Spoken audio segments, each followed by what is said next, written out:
It's Mickey Mouse Clubhouse. Come inside, it's fun inside. Hey, what's up, everybody?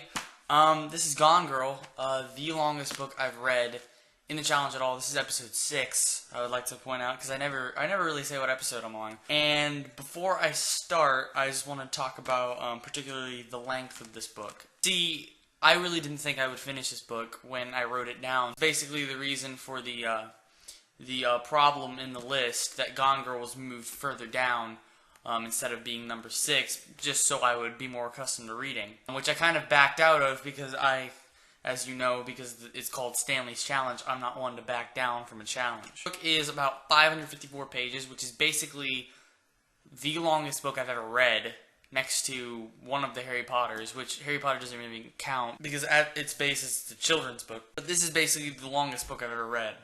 And I'm expected to read it in a week. Guess how my underconfidence was, especially it being homecoming week, and so put my ducks in a row for that. But thanks to a guy pulling a gun on his wife across the street from my high school, and me spending 3 hours in second period doing nothing but reading, I have finished Gone Girl, and I've done it with 2 days to spare, which I am very impressed by in my own thing.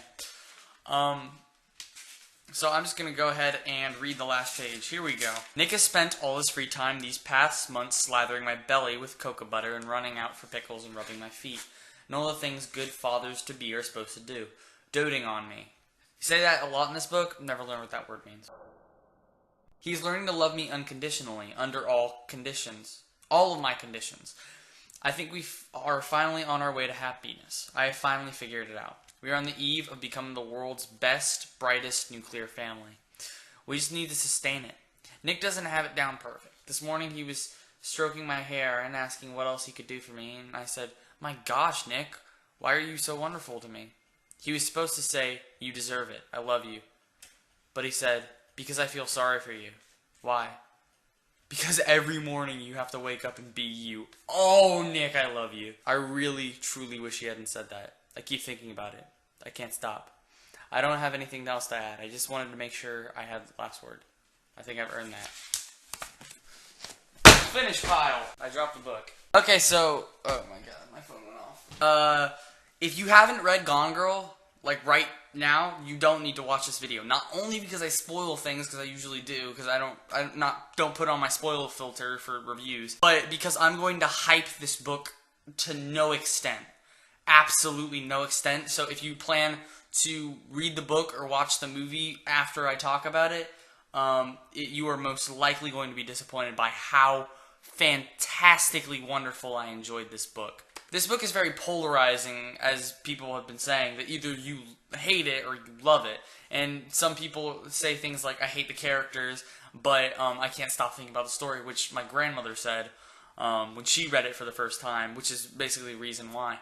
The big reason I put it on the list was because my grandmother's sisters, both of them read this book and they're twins, and one of them hated it and one of them loved it. And I don't know why, just the fact that it split twins in half, I thought that I should review it.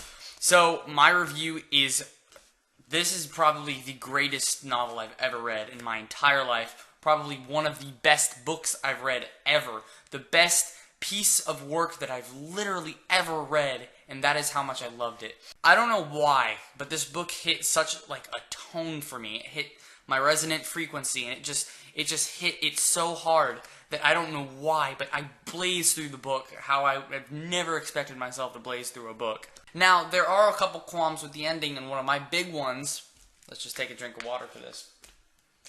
One of the qualms for the ending is that it's not really satisfying. I understand why it would be an unsatisfying end, especially the fact that Amy gets away with all of the stuff she did to Nick over all those times. But to be fair, Nick did some messed up things too. He didn't frame Amy for murder. That was the next level, but he did do some pretty awful things. I don't know why this book was so personal to me. I have an inherent fear of sociopaths. Like, it's I'm really scared that someone I'm going to meet in my life is going to do something like this, and I won't be able to do anything about it. The scariest part about this book, and I feel why it was so personal to me, is that I felt myself identifying with Nick more than I'd like to.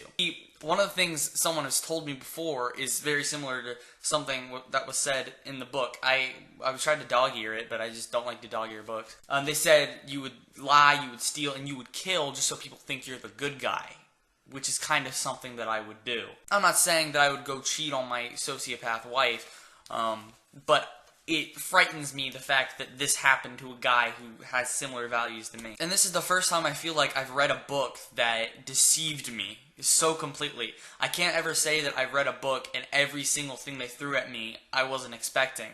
But Gone Girl, I literally, the second I read page 1 of part 2, I had my mouth open. I was so just surprised by what happened in this book. I always thought that Amy must have done it for attention or whatever in the crime scene, but the levels of lies she kept going and going, and I think that is insane. And this author is my new favorite author. She has 2 other books. Let me see.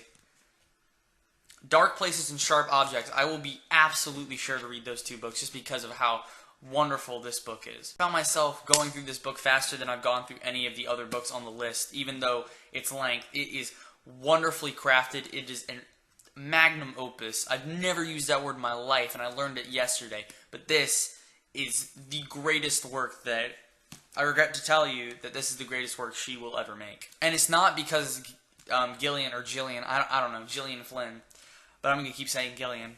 And it's not that Gillian Flynn isn't a fantastic writer, but I don't think anybody could follow up. And if she does, I'm going to be amazed. And I'm going to buy that book just because I want to see if she can. This book is probably one of my favorite books of all time. Definitely my favorite in the challenge so far. Just for its layers and layers of storytelling that were so brilliantly laid out. About this book that I felt so amazed by it is that the way it's written is that every piece of information is important, especially with the sperm bank thing where she took his sperm and made herself pregnant. That was such an insignificant little detail, which felt insignificant, but it wasn't. I don't even know what to say about Gone Girl, that it was just fantastic and I loved everything about it. I feel bad for The Outsiders by S.E. Hinton, which I'm reading next week, because I'm just going to be sitting there thinking about Gone Girl. Gone Girl is one of the greatest pieces of literature I've ever read. If it weren't for the sex scenes, it should be required reading, just to show how badly you can destroy someone's life on the inside. A fear I've had for years, this has come true on the pages of this book, and it's terrifying. This book makes me not trust people. It makes me not trust women, because what if they frame me for murder? And another thing I would like to note is that when Flynn wrote the 2 different perspectives of Nick Dunn and Amy Elliott Dunn, when she wrote from the 2 perspectives of Nick Dunn and Amy Elliott Dunn, I was extremely impressed by the way that she adjusted her writing style from Amy to Nick, that made them feel like 2 completely different people, and make them have character. The way she introduces people is amazing, and I just want to read her other books just to see if she can do it again. Also, the idea that so much happened in the first 7 days, that the majority of this book happened in a week, and that a week everything can go terribly, terribly wrong. Gone Girl is fantastic, and in the beginning, all of the praise it's given, I think it deserves every single bit of it, and I believe every word. I understand the hype behind this book because of how fantastic it is. I'm just perpetuating the hype because, you know, that's how hype is.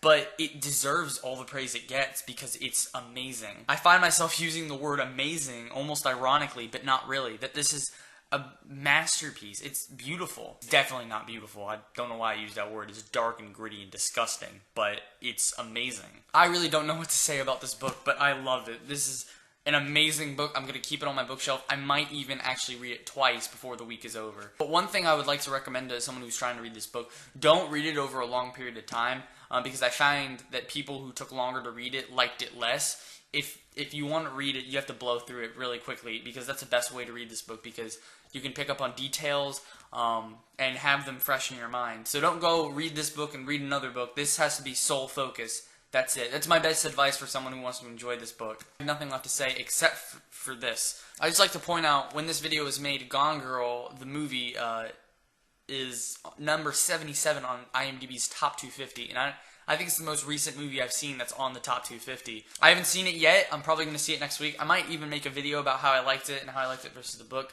But it feels like everybody's saying it's great. And, of course, it's directed by David Fincher, who is one of my favorite directors. Probably my favorite American director next to Scorsese or Clint Eastwood. So, Gone Girl is amazing. That's all I have to say. It's definitely 10 out of 10. I haven't said 10 out of 10 yet, and I'm disappointed that I'm saying 10 out of 10 so early in the list. But this book is perfect in every way. There's nothing I didn't enjoy about it. Every single page, I feel like I enjoyed it. And there's nothing wrong with the ending, no matter what people are telling me, that they were pissed off at the ending. I think it's very realistic that the good guy is not going to win, but there's no necessarily good guy. Thank you all for watching. This is the most prep I've actually done for a review. I wrote on a note card basically what I was going to do. I threw out the note card, of course, because spontaneity is kind of an important theme here, that, like, if something was so important, why wouldn't I just say it instead of writing it? It's this whole creative thing, and nobody understands. Probably because it's neurotic and insane, but half because I have a very strange brain in the way it works. Gone Girl is amazing. That's all I can say about it. 10 out of 10. 100 out of 100, best book, and it's going to go right here on the finish pile. Let's go ahead and show that. Boop, boop, boop. There's the finish pile. It's brand new. Okay, well, thank you everybody for watching.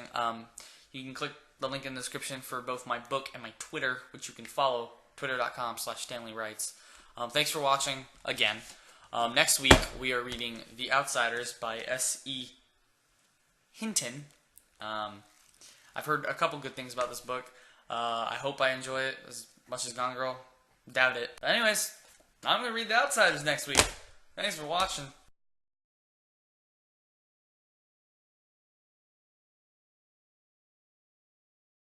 I'm going to go watch the Zodiac, because I'm going to watch the Zodiac, because I'm having a David Fincher. I love him. I think that's the longest video I've made. Other than, like, Animal Farm, but that was stupid. That was stupid. Stupid.